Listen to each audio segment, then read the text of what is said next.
Steve, I cut the grass for the second time today. It was great. It looks great. I am thrilled about how the yard is looking. How is your yard looking? Looks good. The rain has helped. We seeded some bad spots, and I think it's going to be okay. Second time won't be for us till another 3 or 4 days, but yeah, you're ahead of us. You're a little further south. Yeah, So no, we did 3 yards of mulch yesterday, so everything's mulched. So there's the mulch is like 60% complete here. So wow, we've now become a gardening show. That's great. that's right. This is the Stuff Summer Says podcast about gardening with Steve. Steve. No, this is just the regular Stuff Summer Says podcast with Steve. We've got a lot to catch up on, but I think we've got a myriad of things to discuss. We're gonna start with Penn State football, and then we're gonna go to Penn State Creamery ice cream. I think that is our plan today. We have a great guest joining us, Jim Brown, the manager of sales and marketing at the Creamery, with a very insightful when I say must listen, life-changing information at the end. Stick to the very end. That interview. Or scrub to the end. I wouldn't skip it and scrub the end, but stick to the very end. Yes, I think there's things you don't know. There is you've been a Penn Stater for how many years? And I've been a Penn Stater. The two most clueless Penn Staters in the world, but I think it's, or maybe we're just low maintenance. Maybe that's it. Maybe that's what it is. Maybe we just know our flavors. Yeah, that's what it boils down to. All right. Steve, I got to see you this blue-white weekend. How was your blue-white weekend, and what were your thoughts? Let's stay away from the game. We will discuss the game in an upcoming segment. We're going to talk about the weekend. What is your thoughts? My weekend was good. Family and friends in, wet, because we tailgated and did the charity stuff over the edge, and it rained. But good. It was all a blue-white weekend should be. And I'm not skipping ahead of the game, but I feel I do need to apologize to the 1 or 2 listeners who expected me to hold up on my promise that I would win the game. I just want to say that was weather dependent, and it rained and I was wet, even though it dried off. So I went home. I saw Steve. A good weekend. I saw Steve around like 11:30. He said he was thinking about going. He was not going to the game. I knew it at 11:30. Yeah, because it was raining by then. I was done. I was short little fuse. Yeah. I think the main thing that I want to ask you about, actually, let me tell you how my blue-white weekend was great, except for the ride home when the grill spilt and I had to clean up all of the grease off of out of the car. Don't you just put your pans in a garbage bag at the end of the day? We're going to now. That's what those blue bags you don't use for recycling are for. Yeah. One's for take home the garbage stuff. Yeah. Yeah, we're gonna start doing that. Oh, gross. So it was a good weekend. Yes, the blue-white weekend experience keeps getting better for me, I think. I think I like that I get a perk as a season ticket holder that I can go park, or not that I can park closer, but that I already have my parking taken care of. The game is free. The carnival, which is not that impressive, is still great. I think it's a boardwalk. I think. Sorry, that's right. I corrected you last week. You can correct me this week. So I think that is good. I don't know. I also like the fact that you're in state college and the weather might be crappy, but at least you're talking about football in April. So I enjoyed that. And then I didn't stick around till Sunday, but I know a lot of friends did the 5K run for the Special Olympics. So I think maybe it's the number 2 weekend for me of the year now in terms of Penn State-ness. If we're gonna put whiteout at 1 behind this, whiteout. Okay. Yeah. Season openers then like number 3. So the blue-white game is ahead of the season opener. You're saying?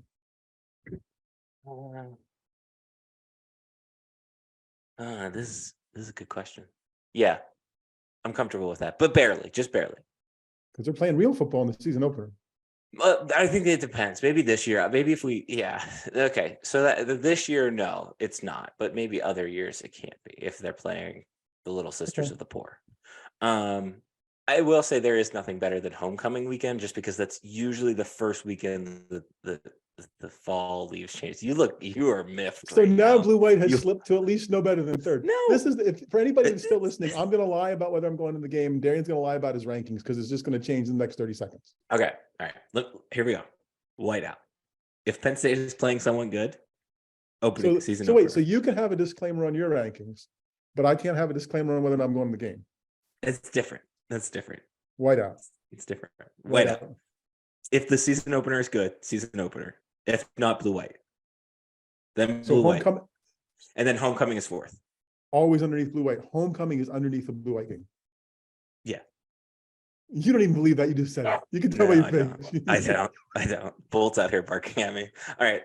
I take it back. It's a bad opinion. It's a bad opinion. It was a good weekend though. It's a good I weekend. mean, it's always, I mean, I think blue white's all. Oh, Steve, you're on mute. Blue white's always a good weekend. The team's not going to lose, right? It's going to be fun. You're going to have stuff to talk about. Like it's a nice break in the spring, even if the weather's not great. You're seeing people many people probably haven't seen since the fall. It was always a good entry level. Like that was our first tailgating was blue white, right? When we were young alums, you could afford to come back because you didn't have to buy a ticket. You didn't have to really pay much to park, and you knew you were going to meet people and start the traditions there because our tailgating goes back to then with our kids, barely able to walk at tailgate. So yeah, I think blue white's always good, but I don't know that I'd have it above homecoming, but God bless you. All right. I'm done now. I'm sorry. I am going to get you fired up though. I'm going to get you back here. I read some articles today from the recruiting world, and at least two of the articles mention how recruits like the carnival / boardwalk. Steve, how do you feel about that? I think it's funny. Penn State, when Sandy Barber came in and her second in command, who's now at St. Thomas in Minnesota, and I'm going to blank on his name and I should know it because it's horrible. I can picture him. I know exactly who you're talking about. Yeah. He talked about Penn State as a brand when they were talking about communications being at a level, like he wanted them to be considered IBM. When the commercials they were going to put in the program that they were going to create and this brochure they were going to create for fans and givers was going to be high dollar and exclusive. That's not what the carnival is, right? So that's my only thing. But at the same time, the people who are at blue white, there's a higher percentage of people obviously at blue white that aren't at any other game, right? This is their entry level, as I just said a minute ago, to Penn State football. So give them something else to enjoy, something else to try. I think it feels like the county fair. The only thing that wasn't different about the county fair was it wasn't muddy because everything was on pavement. Otherwise, it would have been the muddy, sloppy county fair, right? And that's just not my perception. It's the minor league baseball thing we talked about last week. But I can deal with the blue-white game being the minor league baseball game of the Penn State experience. If the carnival shows up for a regular season game, then I know they don't have room for it. It's probably not going to happen. But then it just feels like we're bigger than that, I guess. But I get it, and it's fun for the recruits, and it's the only time they're going to be outside the stadium if things go right. So I hope they enjoy it. If that gets them to come here, great. Phil Eston is his name. There he is. And sorry, Phil, I'm sure you're listening. That's horrible. Yeah, I'm sure he listens to this. I don't know. I walked through it. People were having a good time, and you know what? I'm not gonna rain on people's fun. That's what I'm gonna say about that. There you go. No, I agree. Maybe they could get some nicer rides. Some rides that don't look like the Ferris wheel looks like it probably is gonna fall off and roll down. Oh wow! You're not gonna rain on people's fun, but you're gonna bash the amusement people. Well, I just saying that. Did you? They got a better saw chance the Ferris wheel than Phil Eston. You saw the Ferris wheel. I'm That thing telling did you, not look safe. It's not. That thing did not look safe. No, it was volunteer fireman safe, not county fair safe. Barely. If you ever have children, would you put them on that ride? No, absolutely not. No, I'm so in trouble. I'm not getting the concessions as the sponsor. Oh well. Where were we? I think the other thing that I thought was interesting, a lot of people are saying that they still love the fact that the game is free, that you can walk in. What was weird was they still had beer sales, and they had a lot of beer in there. Like they had probably the same amount of beer that was available for the whiteout game. And I thought that was a little odd. I don't think that many people bought beer. But I hope and I pray that never goes away, because I do think you're right. That is a good. Oh, Steve's going. I just think it's. That's a nice perk. Right. I just think it will. And the only way, not surprisingly, right? The only way I would be comfortable for them charging $1 or $5 is if it goes to charity. Like, go ahead and do that. 100%. But otherwise, no, they make enough money And now they've found they've found partners for some of the NIL stuff, and they're going to find more. It's not, they don't need that money for the blue-white game, but they could certainly live without it and afford to pay people to do the concessions and the ushering and whatever else. The only thing, if they want to spend money for blue-white, they could find a way to count the people, because nobody believes that number, right? Like, go ahead and run them through the turnstiles, do something so we know what not that it matters. What was the number? I didn't see 64. it. No, I was in there, and there was maybe Right, 30. that's okay. Just have somebody other than a blind guy estimate the audience. That's all. Like, Yeah. Yeah. Man, we're going after everyone. We're going after the carnies. We're going after the blind it's cold. people We're trying to start a today. little fire and keep it warm. Anywho, let's get to the game. You did not go into the game. I did go into the game. I stayed the whole time. Much better experience with the running clock and keeping it quick. Thoroughly enjoyed that. I think that was the biggest takeaway for me. One idea that I've never understood this about the blue-white game is, why is it first team versus second team and not first team versus first team, second team versus second team, essentially, as you go down the kind of totem pole on the roster. I'm sure there's got to be some sort of coaching reason for that. So that kind of grinds my gears a little bit. But other than that, the Drew Lar sidearm throw was probably the most impressive thing. The highlight was Amari Evans doing up downs for at least essentially the entire first quarter. And the defense, the second team defense, could probably start at maybe every Big Ten school outside of Michigan or Ohio State. That's probably true. And that's what it sounded like on radio from what Steve and Jack and Brian were sharing. And that's what it looked like on TV for the pieces I saw in the second half. I did first half with radio, second half with TV. Defense is way ahead of the offense. I mean, it's just looked at, maybe not way ahead, but they just looked, there's talent all over the field. They did a great job. There's definitely more talent that is put together talent. I think there may be more raw talent on the offensive side. It definitely felt like, they weren't very much like how when they'll play Delaware, they don't put anything that they would put on tape for an Ohio State game type thing. They very much were very vanilla, very simple. You also didn't have either of your core tight ends really, and that a lot of the offense swings around those two guys. I think this whole third wide receiver thing is pretty much settled. You in the newsletter, which will come out probably before this podcast goes out, or maybe right around the same time, pointed out about Drew Lar is definitely the guy. I think everybody knows that. Bo was fine, but he probably would have been murdered if it was a real game by any opposing defensive line. That was really it in terms of players that stood out to me on the offensive side. Did I miss anyone for you, Steve? No, I don't think so. I mean, it's hard to judge because the line struggled a bit, right? Because of who wasn't playing. I don't think the line's as bad. Oh, I'll put that. I hope the line's not as bad as it looked, right, at times. But there weren't people playing, and I think what I came away most from blue-white thinking was looking at the schedule at the first part of the season, saying, okay, how many games into the season do they actually show something they have to show to beat somebody? I mean, realistically, West Virginia will be okay, but that shouldn't be. Then they can get through those first few games, maybe the first 4 or 5, without having to show until they play Iowa, or even without having to show anybody anything different or unique if they don't want to. Yeah, no, 100%. I think the only thing for me, I think the offensive line has been the big overreaction point from coming out of the weekend. Like, people are freaking out, like you said, maybe a little bit too much on that, missing some key guys. I didn't even see Olu in that much, if at all, on Saturday, so not concerned there. The defensive side, like I said, if DDS is really on your second team, like I said, that is a scary second team.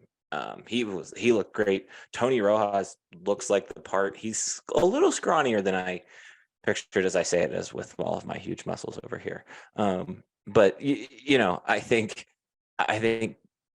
he's gonna be after Abdul Carter is gone, kind of the next wave of linebacker. So yeah. Yeah, they look deep on defense, which they were. Offensive line, they just didn't look as deep, but I don't think they're going to be as limited or sieve-like as they looked at times. Blue white, I mean, just what it was. So, well, and I think the play calling was very exactly. meh. It's not gonna. There's not a lot going on that's gonna get you, give you more time. No, you certainly, you might have done that in practice when nobody's watching, to try to see what you can do and what you can pull off against. If somebody's beating you up front, you're not going to do it in front of TV cameras, so lots of TV cameras and lots of people, especially when it's free. Because if you're a paranoid coach and coaching staff, you're not giving away any of that stuff. And Penn State is indeed that. So yeah, they are really. Never heard that. A smidge. Okay. Anything else from the game that you want to talk about? No, I enjoyed how I consumed it. I know that, and it was good. It was good. It was a good blue white game. But the TV broadcast was good. Yeah, the play-by-play guy sounds a lot like Brian Tripp, though. I got to tell you, I was listening to that. I thought I heard a whole northeastern Pennsylvania from Nazareth with Tripp and Millen there for a little bit, because he sounded a lot like him. Well, yeah, Matt McGloin too, right? Exactly. So Scranton too. Yeah, they touched all the bases you can do in a broadcast. And those aren't easy, right? Because the game was done early, and then the Big Ten Network went to something else, some Michigan State programming. But yeah, I think they did all they were supposed to do without getting too caught up in stories, and still letting you see what was happening on the field for people who wanted to see it. Yeah, the game, that was the other thing I noticed from the fan perspective. Game was quick. Like it was over at 3:30, which I guess probably has to be because of NCAA rules and all of that fun stuff. But it was nice to be in and out and not be bored. And you still feel like you got something, right? You still feel like you saw something. Yeah. I mean, that's the magic trick, right? It was 90 minutes and you still feel like you saw something. Yeah, no, 100%. Like I felt like I watched a football game. Just was maybe a quick one, a high school football game or something like that. All right, cool. Well, let's see. I did not go to the Creamery this weekend. Did you go? Well, you always kind of swear to go. You were in that neck of the I woods. did, but I'd gotten chocolate milk Friday, so I was good. Some people got some ice cream. Guinness benefited from people who were a little too, their eyes were bigger than their stomach in terms of ice cream. So it worked out for him. Good for Guinness. But yeah, the line was nice and steady at times, but shorter others. So yeah, worked out well. Okay. All right. Well, speaking of ice cream, we are joined this week by a guest, Jim Brown, the manager of sales and marketing at the Creamery. We're going to let you take a listen to that, and we'll be back after this. Steve, this is probably our most appropriate time of day to do this interview, because I just had dinner, I went to dessert, and so I'm excited. I'm excited for this one. Jim Brown, the manager of sales and marketing at the PSU Berkey Creamery, joining us on the podcast to discuss ice cream. That's really what we're going to chat about today. I'm so excited. Thanks for having me. All right, we have a lot to get to, and there's so many questions that I want to ask the man behind the curtain at the Creamery, I guess would be the best way to say it. The ice cream man. The ice cream man. Okay, Yeah. all right, all right. Well, that is your technical title. Let's start with what your job is, what it entails, and how did you get to this position? Oh, wow. 19 years of eating ice cream. Yeah. No, I was the best ice cream eater. So they said, yep, you've got the job.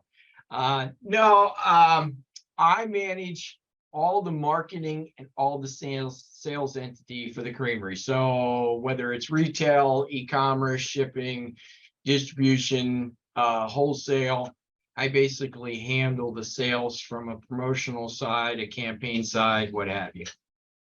Okay, cool. I think that would be a good explainer for anybody that's listening. Let's start with we're a sports journalism podcast. So let's start there on our conversation. Explain to the audience the difference between a non-football weekend and a football weekend in terms of Creamery madness, I guess, and what it's like. Wow. Ghost town versus controlled chaos. Maybe not that extreme.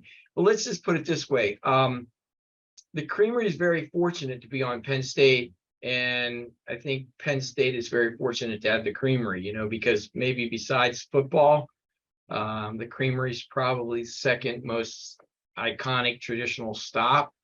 So we kind of go side and side. We assimilate with each other. When it's a home football game, it's a tremendous day for us. It's a fabulous weekend. On a football weekend, which we consider 3 days, Friday, Saturday, and Sunday, we can scoop 10,000 cones and bowls, probably sell and pack 10,000 half gallons of ice cream, and probably go through about 10,000 pounds of dry ice a week.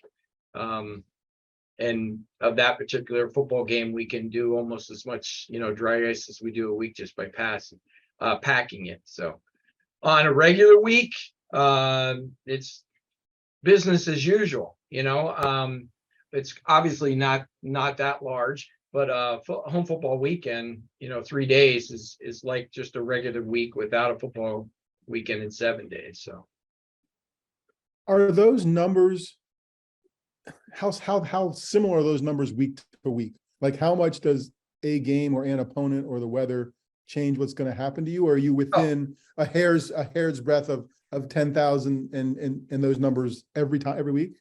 Well, the better we do in football, the better we do here at the Creamery. Okay.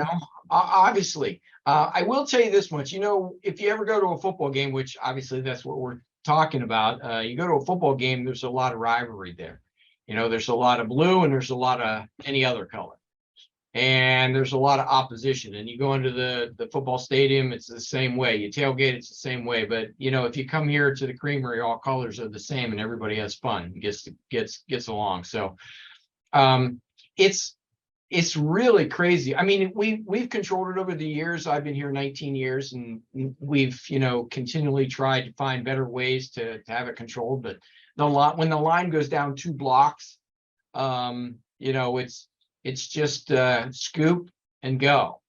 And so I would say that those numbers, they change based upon the rank of the opponent and the competition of the opponent.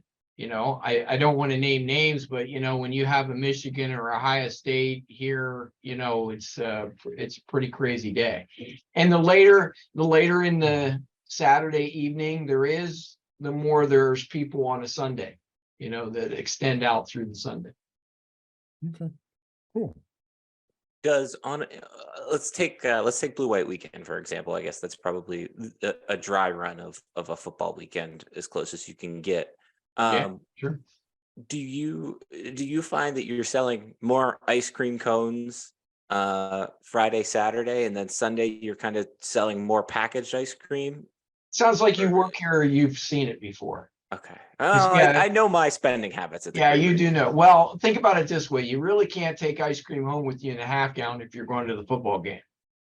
That's fair. So normally it's the single serve items before the game and the packed items after the game. And of course, unless you have a freezer and a cooler or, an RV here that you can actually do that. The smartest thing that anybody could possibly do, I shouldn't say this because it's going to happen. The smartest thing anybody could possibly do is come during the game, right? I mean, because it's dead during the game, but nobody wants to do that. But yeah, it's ice cream cones. It's single serve grab and goes with minis, pints, things of that nature, before the game. And then after the game, it's bring your cooler in and pack as many half gallons to take home with you as you can. The What's other changed aspect the that most? go ahead, Steve. What's changed the most in 19 years for you in terms of sales and marketing? Like, I mean, communications has changed so much in 2 decades. What's changed about what you guys do the most in terms of that? What's changed the most as far as marketing? Well, when I first came here, I was told we don't have to market to Creamery. Creamery markets itself. I mean, think about it. We've been here since 1865, 158 years old. So the tradition was always, hey, listen, build it and they will come. Well, it was already built. I think how we transitioned more than ever is how we grew partnerships over the years. And, it's not just the onesies and twosies, students and faculty and staff and, town people and people that come outside. It turned into be groups that turned into be families, so our motto, well, maybe it's my self-made motto, I guess you could say. Penn State says we are Penn State, the Creamery kind of says we are all Penn State. So anything we can do to build another partnership or build another place up to where we're at, we'd be happy to do that. So we partner with the bakery, we partner with selling honey and on campus the eggs and the butcher block with meats and so forth. So, I mean, you might as well share in the prosperity as much as possible. It always comes back to you. So I think that the biggest thing that's changed is marketing towards everybody on Penn State, starting with the Creamery and then expanding out. So we never marketed before, and now we do all the time. Ooh, thanks. There's been, I think the biggest change with the Creamery. Well, actually, I want to go back to the butcher block because I think personally that's the best part. Recent addition to the Creamery is the butcher Okay. block meats. I'm just going to say that Steve knows how I feel about this. My mother drops quite literally like $100 on just the meats at the Creamery. Cool. How do you guys go about getting new products like that, whether it's the honey or the cheeses that you bring in, and how do you guys decide on that process that you're going to get kind of the entryway into the Super Bowl of dairy or whatever it may be at Penn Well, State? let's put it this way. The products that we bring in, the places that we bring it in from are very happy because, as far as campus is concerned, we probably sell more products that these people and these groups and organizations are using than they sell anywhere else. So, Gotcha. I mean, so it's beneficial to them to bring it in here, but we want to do that. And how do we find it? Well, first of all, we're always, I guess you can say, in that competitive nature, comparing notes to other places. So we're always looking for entities that bring, and it's not just Penn State, it's the surrounding community, so we bring stickies in. I mean, the grilled stickies from the old college diner, which isn't here anymore, but they're still doing stickies. We can sell 50 cases of those on a week, and that's 24 to a case. So we bring them in as much as possible. I think it's just the idea of keeping our eyes open. It's kind of like when you're looking to do a good marketing campaign, you have to know your clients and know your consumers. You have to know what they like, know what's tradition around. And I have 4 really good store managers that keep up on all the trends, that know what's selling at the dining halls, that knows what's selling at Bryce Jordan Center and the surrounding areas and so forth. So, we're always looking for traditional things. Like I grew up around here, so one of the traditions was Middlesworth potato chips, right? I mean, that was the thing. I lived in Texas when I was in the military, and my parents would send me Middlesworth. Well, those are type of things that are traditional products for this particular area. So we look at carrying those things also. The other kind of biggest change, I think, to the Creamery didn't actually happen at the Creamery. It was more so at Beaver Stadium. The fact that you guys started selling Creamery ice cream inside the stadium. What was that process like? How has that kind of expanded? Yeah, I can tell you this much. Years and years and years ago, people always said, why doesn't the Creamery serve ice cream at the stadium? But you have to realize that the stadium's a separate entity than Penn State. Athletics is Right. separate for the most part than Penn State. And there's a lot of rules and regulations around marketing and advertising firms. And, there's a lot of money there, right? So, you look at stadiums that are renamed, across the country, and people make a lot of money for that. So when we were first, the stadium actually came to us and said, we'd like to carry your ice cream, which was tremendous because we didn't pursue athletics for the stadium because of, advertising rules or regulations. They pursued us. We were more than happy We work with them, work with the concession stand manager to bring in some of our products, and it grew over the years. It hasn't been there a long time, but I think it grew so much that the advertising firm company said, "Hey, we want you to start paying some money for this." And we can't do that. You know, we're a small organization that gives all our money back to the teaching, research, and outreach programs of the College of Ag. So we didn't have the capability of doing that. So it's maintained on a very quiet, low level. I'd like to see it continue to expand, you know. However, think of it this way. The stadium is based around 7 home football games every year, right? So we actually have more customers here at the Creamery throughout the year than they do in their 7 home football games. Wow, that's Okay. actually very impressive. Yeah. So though we'd love to continue to have that. We want that to continue. We want that relationship to grow. We just, it would be great if we could just work with the stadium and the stadium could work with us, but there's a lot of political things in there with the advertising and so forth that we have to watch. But I love the idea. You know, it's great when I get pictures sent to us from the stadium and they're holding up a Creamery pint. You can't beat that. Steve knows that my final game tradition, like usually the game before or after Thanksgiving, I go buy at least 1 pint and inevitably break my spoon. So maybe next year I'll sneak in a metal spoon. Yeah, well, yeah, or you know, something that unfolds, you know. Yeah. Pocket knife or anything, but you know, you can have. Yeah, I like that. I think the other thing, the other kind of key thing that I think the Creamery has started doing within the last couple of years, maybe a little bit longer, just happened back in March. It's the Creamery Madness bracket. Why do you think that's been so successful for the Creamery? Oh, wow. Well, that's actually happened for the last 6 years. Okay. And believe it or not, Penn State Strategic Communications,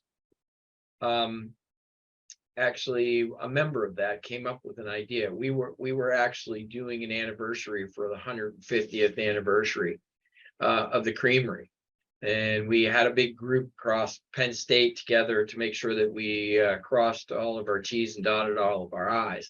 And after that, a person that works at Strategic Commons still does, you know, brought up this idea. We sat down and we come up with an idea. It says, you know, hey, Penn State basketball doesn't always make it to March Madness. You know, ironically, they did this year. It was really cool, right? You know, so they don't always make it there. And so why don't we bring something fun that correlates to that?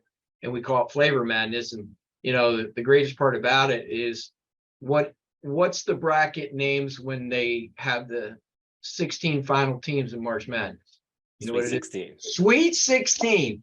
So that was perfect for us. So we said, well, listen, we don't have, you know, a lot of pints, but we do have at least 16. So let's start with the Sweet 16. And that's what we did. And we come up with an idea to, you know, pit flavor against flavor and do competitions. And it was all in fun. And, you know, really that's what the Creamery is. It's all about having fun and enjoying yourself. So we did that over the years and it just kind of took off, you know. And so when people didn't have anything to do in the February, March timeframe, you know, it was kind of a fun thing to do. And we got, you know, colleges and departments involved in doing that. That's a pretty cool thing. We've had local TV stations like WTAJ do their weather report around it, you know. So we've had some fun, do some funs with, you know, Joe Murgo and people like that, and really enjoy it. But Death by Chocolate's won every year, and Bittersweet Mint's finished second every year. So I can't argue because I like Death by Chocolate, and everybody thinks I'm cheating, you know, but I'm not. And then everybody tells me to pit, you know, make sure that I set it up in a nature that Death by Chocolate can't win. Well, that's, you know, that's really not fair. Or keep them out for a year, and I can't really do that because I can't help it that everybody likes it. So I think you would make people more angry if you kept Death by Chocolate out than it kept winning year over year. Well, they wanted me to pit, you know, like Bittersweet Mint and Death by Chocolate at the very beginning. And I said, no, they're number 1, number 2 seeds. How can I? They're gonna get gotta be separated. What what's wrong? They were trying to fix my own game, right? And I'm like, come on, man. How can you possibly do that? But one thing that we did do, we worked with the Alumni Association this year, and we wanted to partner with them a little differently, and we wanted each one of their alumni chapters to take an own flavor and take it personally and vote, and then it wouldn't necessarily be on the taste, it'd be on who you were sponsoring. But it ended up we work with them for their own Alumni Association fundraiser to get membership. And they did very well this year. And what we did was we partnered with the association to give a higher discount this year, 25% off shipment discount if you signed up as an alumni member. So that worked out really well. So we do little things to help others around here, just on our things that we've already done. Is there something you haven't done yet that you still want to try? I mean, you've done more partnerships, you've added stuff, you've expanded stuff. Is there something on your wish list of things to try marketing wise that you haven't yet? Well, I will tell you this much. We started the first phase of our digital signage. So if you haven't been into the Creamery, you should stop into the Creamery. The Creamery is a traditional, iconic spot that we want it to remain timeless, right? But we also know that we have to be realistic that it is the 21st century. So we did incorporate this semester and install digital signage throughout the store. And I would like to see it continue. Our next stage, I want to get some signage for outside of the store. And I want to get some larger TVs for the seating area in the store. And I think it would be great to have the football game there, or have sporting events there when people are there in the evening. And I also want to create some things with digital signage, to have somebody throw a football from one of the monitors the whole way through to the other of the monitors. So I think that's our next phases. We also want to do some monitors where everybody stands in line, so that if you're standing back, well, maybe not the whole way back to the stop sign, but if you're standing back to the entryway at the food science building, it would be really cool. There's a monitor there that says what your flavors are, so you're even more prepared when you walk in. I think we also in the future would like to be able to advertise and market other places on campus. So for instance, there's a lot of people that stop here, and not a lot of people that maybe stop at a department or something to that nature. So we could help them with recruiting, people from high school that want to go and take specific majors or what have you. So, kind of be an advertising tool, a marketing campaign tool for other places on campus that need assistance. I think that would be cool. It's interesting to hear you talk about. I think from my side, at least, Creamery is just a place that you go get ice cream. It's always kind of been that. Yeah. But for you, it's very much a center point of the Penn State community. Do you think that kind of is the continued growth path for the Creamery? Yeah. Well, first of all, Darian, don't feel bad, because like 90% of the people that hear the Creamery, what do they think about the Creamery store, right? That's what they think about. We're a diverse operation. We're a production plan, fully state accredited, inspected production plan. We're distribution, where you got an e-commerce shipping location. We do wholesale. We're an academic advisor and supporter. We have a lot of things that we actually do here. So I think the Creamery is a meeting place, period. I think that it's going to continue to be that way for one main reason: generations. And I think that it's weird, but it's not just alumni. That's a big part of it. Don't get me wrong. Faculty, staff, visitors, students, local community. Over the years, this has become a meeting place. I mean, I've had people married here. I've had people propose here. I've had, people come here for ice cream short courses, which is we assist with that, but it's a food science course. I've had them come here for their anniversaries. You know, I went to the ice cream short course back in 2005, and I can remember that there was a couple that came to the ice cream short course. It was a week-long course. They graduated from Penn State. They met here at Penn State. They married here from Penn State. They moved to California, and for their 25th anniversary, they went to the ice cream short course and flew in just to go to the creamery. That's cool. Yeah, that is cool. So, you know, I mean, that tradition doesn't go away. It's kind of, I know this is a weird analogy, but it's just kind of like salmon, right? They spawn every year in the same spot. And how far do they go? Right. So that's kind of what it's been. Everybody, I guess, swims upstream to the creamery. So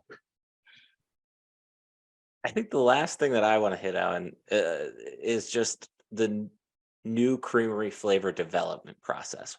What is that like? Let's take my personal new favorite flavor, the whiteout popcorn flavor. okay. What does that go from people sitting in a room to me eating that ice cream? Wow. All right. So let's back up just for a second. So years ago, we had about 150 flavors. We now have 72. So that's not really product development, right? But it kind of is. All right. So what we noticed is we became more popular and busier, and demand had become higher. The logistic side of all of our products had become harder and harder, and most recently space. So we had to find, we had to use ingenuity to find our ways of how we can continue to become busier and busier and supply the public and everybody around us and not run out of flavors. So we started looking at flavors, not only how to make them better and more natural, but how can we keep flavors that have similar ingredients so that we can use less ingredients in the same amount of flavors, so that we can maintain our dry storage and our wet storage and the space and so forth. So product development for new products for us was not as important as product development for evaluation's sake. There's 21 university creameries across the nation right now that are part of universities. We're the largest university creamery dairy plant in the country and the largest university creamery store in the country. Our plant has the most product variety. We have about 125 different products and sizes. When it comes to developing a new flavor, if we do, it either comes from somebody being interested in a flavor name or somebody interested in a flavor. So there's a difference. So a lot of times we get a flavor name. Hey, this name would be cool for this reason, or hey, this flavor would be cool for this reason. So depending upon that, that's the direction we take, and we have a product development team that is all inclusive. We feel that there's no one person or one particular division of our creamery that should look at establishing a flavor or name, because it takes the plant to say, do we have the capability of doing it? It takes purchasing to say that. It takes accounting to say, is the return on investment, worthy of that? It takes student interns to do that, because they realistically are our customers. So we look at doing a lot of research. We look at doing a lot of testing. We look at doing a lot of sampling from internal, and then we do sampling from external. Now the whiteout's pretty cool because that just made sense. Whiteout's pretty popular here. Go to the game, eat popcorn, go to the movie theater, eat popcorn, salt and sweet mixes together. And we were very fortunate to get the Lion here. So the Lion and I did, one of those skits where we mixed it together in a fake manner, but it was a pretty good skit, pretty good marketing campaign. And for me, I thought it ended up as a terrific flavor also. I really like it. I love it. Yeah, butter and popcorn flavored ice cream. It's kind of butter, salt, and ice cream. When you first hear it, I mean, seriously, people are like, no, that was, and then I had it, and it is a top 3 flavor for me now. Yep, absolutely. Agreed. All right, I guess, Steve, do you have anything Well, else? so I'm just want to hear this. So Death by Chocolate wins every year, and Bittersweet Meat wins second. And you raved about Death by Chocolate, so that's one of your favorites. Kind of glossed over Bittersweet Mint. So I'm curious, along with Death by Chocolate and apparently the whiteout that you just talked about, like what are your top 3 favorite flavors? Because I'm sure Darian's going to say his. Wow. Okay, so here's the deal. First of all, when I first came here 8 million years ago, all right, I tried every flavor. And it's ironic. It's like if you sell hot dogs, pretty soon you don't eat hot dogs anymore, right? So my wife always says to me, I'm married to the ice cream man, and we never have ice cream in the freezer, and so I tell her she's gonna have to text me and tell me what flavor she wants and tell me when she wants it, because it's the only way I'm gonna remember to bring ice cream home. But I'll tell you some of the ones that I like. I do like Death by Chocolate. I'm a chocolate guy, okay? But I really like our relatively new grilled stickies. It's very sweet. It's a sticky bun with the cinnamon swirl. It's very good. I like our holiday flavors, like our apple cobbler crunch. I think that's a tremendous flavor, So I'd probably have to choose those right there. I would. I mean, our top flavors: Death by Chocolate, vanilla, bittersweet mint, chocolate chip cookie dough, cookies and cream, and grilled stickies has recently been up there. And then you have all-time favorites, butter pecan and WPSU coffee break, and we have monkey business that's up there now. So I can tell you there's another seasonal flavor that only Pennsylvania people probably would know, and that's tea berry. I like tea berry ice cream too. This sounds like a parent saying, "Oh, I don't have a favorite child. They're all my favorite." Was what I know it was like a NASCAR guy in Victory Lane. He listed all the sponsors, right? Like, yes. I'm not going to name anybody, but I listed them all. Dude, you basically told me I couldn't choose Death by Chocolate. So what else is there? I had to choose all the other ones. You certainly did. I mean, my goodness gracious, I could have said I love rum raisin, but I was only one of 2 in the whole world that loved them. And that's why we don't have it anymore. But yeah, here's the deal. It's really tough to choose from. If you walk in here and you don't know whether you're a chocolate person or a vanilla person, you better ask for samples, because it's really tough to choose from. I'm telling you from my standpoint, I love Death by Chocolate, okay? But if I didn't know what the other flavors, I'd at least try them. I'd get samples of them, because you're going to be really surprised. Some are just completely outstanding that you're going to have besides, your favorite. Okay, wait, you just blew my mind. I didn't even know I could do that. Like, I've been coming to the creamery I just like, I gotta go on. Okay, so let's back up. Pre-COVID, we always did that, right? And then when you got to COVID, you had everything was locked down. I mean, basically you couldn't do anything unless it was actually vacuum sealed. It was pretty tough to vacuum seal ice cream. But yes, you can get samples. And what I mean by that is, if you go up to the dipping area, what's the first thing you do at the checkout? You don't give them your flavor, you just buy a cone, right? Mm-hmm. Okay, so then you go into the actual dipping area and you can ask the dipper, can I try a sample of this? And they'll give you a spoon to try. And you can try as many as you want, though people, if it's really busy and people are behind you, they may smack you upside the head. No, okay. But you can try whatever samples you want to see what flavor you actually want to get on your cone or bowl. Very cool. This is life-changing. This is why we have guests like this on, Steve. Life-changing information to share. Okay, cool. Well, I'm glad I could be of service. Jim, thank you so much for doing this, spending some time with us this evening. I would say, where can people find you? But it's pretty easy, pretty simple at the creamery, I'm guessing. Yeah. I've been here for a long time, and I continue to be here. I try to get out as much as possible. I do a lot of speaking engagements and things like that, and assemblies. I just got back from Penns Valley School District. I got to do an assembly for the kindergartners all through up sixth grade. So I always say this much: start them when they're young, right? You're going to indoctrinate. That's right. Start early. That's true. Yes. What do you think we, went from Old Main, moving for 4 or 5 times throughout the 157 years, and we end up closest to the East Halls? Right? Get them young. You get them when they're freshmen, and you keep them for at least 4 years, right? That's great. That's smart. That's smart. Yeah. All right. Thank you so much, Jim. You're welcome. Thank you. Everybody have a good day. Thank you. Steve, how many times do you think you've been to the Creamery in your lifetime?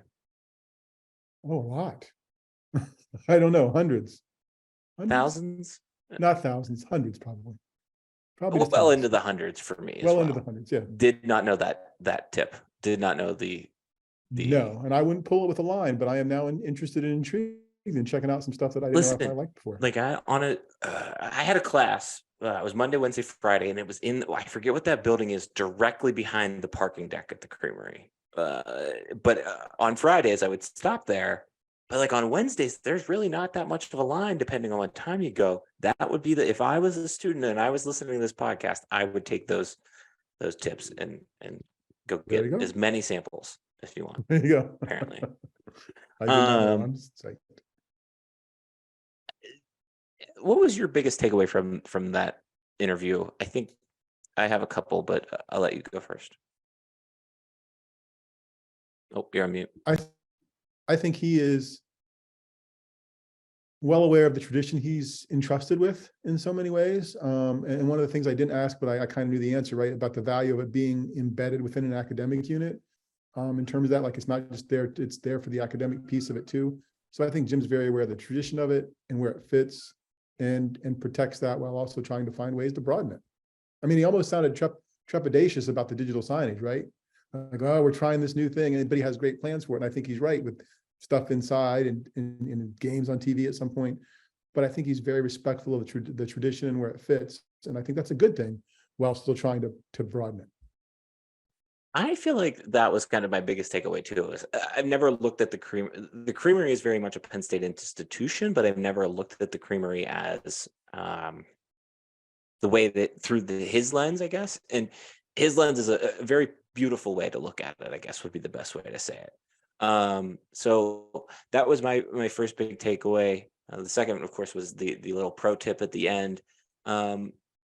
I think the other thing for me is the process of the new flavors kind of coming in, and I forgot that they had actually gone down in terms of number of flavors, but significantly. The part about not necessarily the new flavor, but the new name was interesting to me. Like that, I would like to be in those meetings to hear that kind of pitch of like what gets okayed, what doesn't. Like there are. Let's see, there's WPSU Coffee Break, there's Alumni Swirl, the Whiteout one, I guess Peachy Paterno. Is there any, can you think of any others that are named for anything? Like, what do you have to do? Like, you got to really, clearly you've got to do something to earn. Russ Diggs Roseberry, right, is still on the. Is it? Okay. I think that's still a perpetual one. Like, that wasn't an individual one-off kind of thing. Yeah, because even now they have a partnership. They'll do it. We did it with Pink Zone. Like, they'll rename a flavor for a month, right? And you pay for that, right? And then you can get Pink Zone half gallons or scoop Pink Zone. We're going to do that with our college coming up too with one. So yeah, but I think overall big new ones and name changes they try to avoid, because there's got to be a tier. A tier, or it's just everybody's going to do it. Yeah. All right.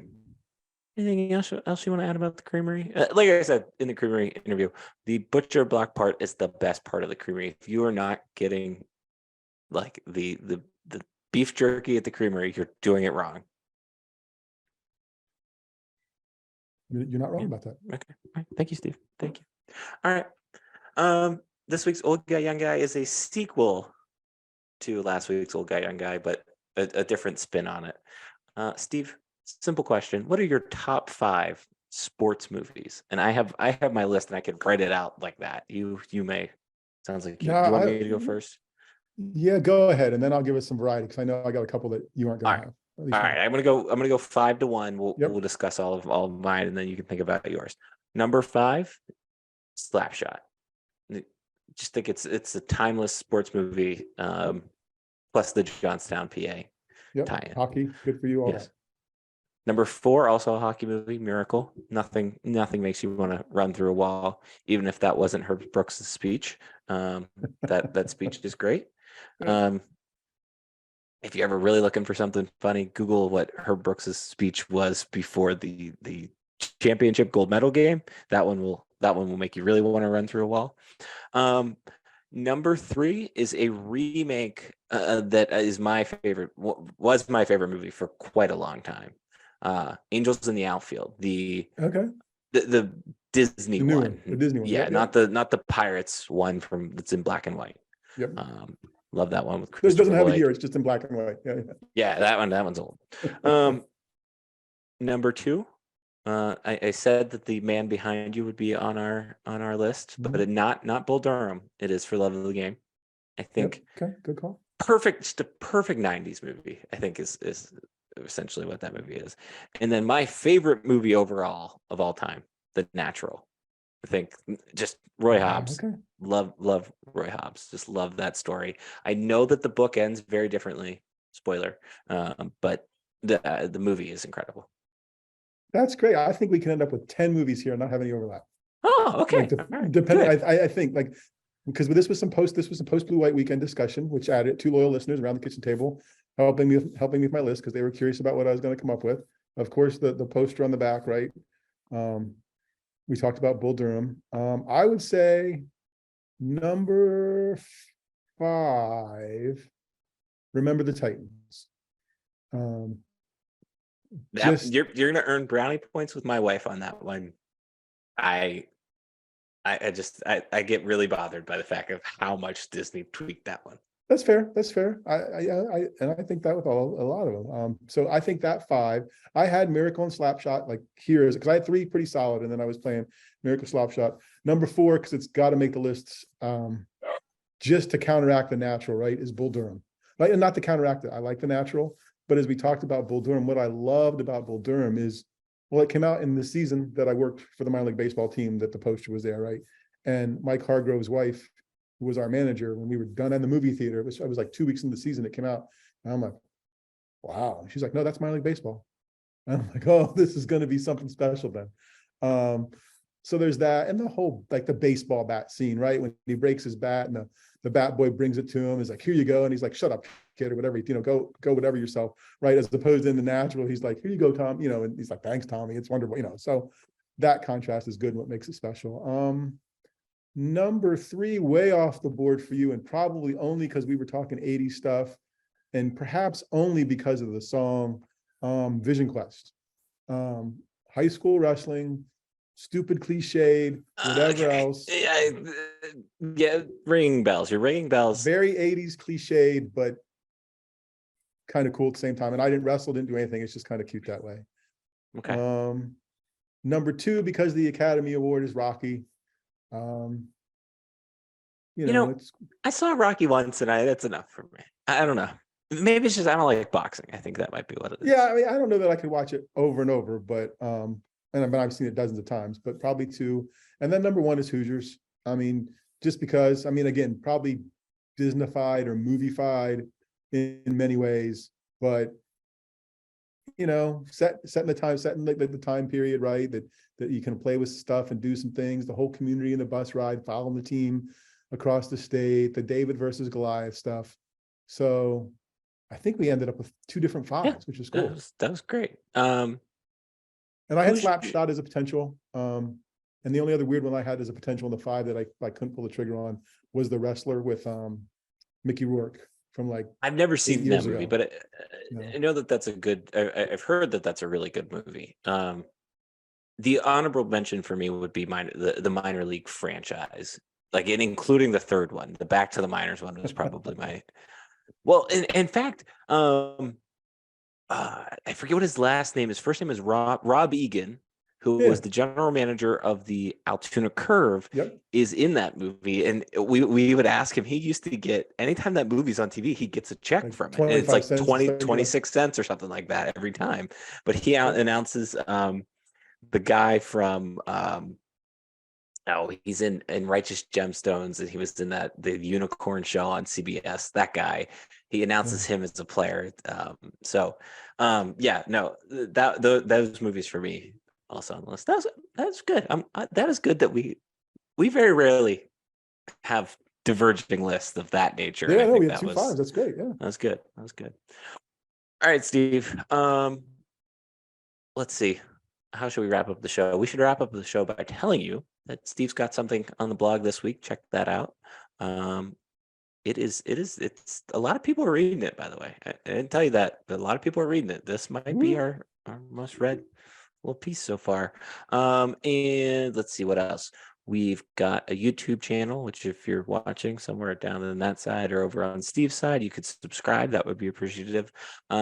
We have emails. Mine is Darian at stuffsummersays.com. Steve says. Steve at stuffsummersays.com. The website is stuffsummersays.com. On that website, we've got a section called with Steve. And You're getting them all right this week. Again, I'm proud of you. And we have a podcast. If you listen to this, 5-star, thumbs up. Everything else, shout out to Jim for joining us and chatting about creamery Thanks ice very cream. much, That was Jim, great. That was great. Other than that, see you maybe next week. I'm not sure when. We'll chat soon. See ya. See ya.